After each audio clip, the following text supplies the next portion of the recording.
அல்லாமா அப்துல் வஹாப் ஷாரானி ரஹ்மத்துல்லாஹி அலைஹி குறிப்பிடுகிறார். எங்களுடைய உஸ்தாத் ஷேகுல் இஸ்லாம் ஜக்கரியா அல் அன்சாரி ரஹ்மத்துல்லாஹி அலைஹி அவர்கள் அல் பஹ்ஜா என்ற நூலினுடைய ஆசிரியர், விரிவுரையாளர்களாக இருக்கிறார். இவர்கள் சுன்னத்து தொழுகைகளையும் நின்று தான் தொழுவார்கள். ஆனால் அவர்களுக்கு 100 வயதை தாண்டிவிட்டது. சில நேரங்களில் வலதுக்கும் இடதுக்கும் ஆடுவார்கள்.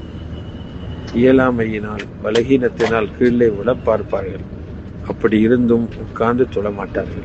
நான் ஒரு நாள் அவர்களை பார்த்து, உங்களை போன்றவர்களிடம் அல்லாஹ் தஆலா சுன்னத்து தொழுகையில் நின்று தொழ வேண்டும் என்று வேண்ட மாட்டானே, அதை குற்றம் பிடிக்க மாட்டானே என்று சொன்னபோது அவர்கள் பின்வருமாறு சொல்லினார்கள்.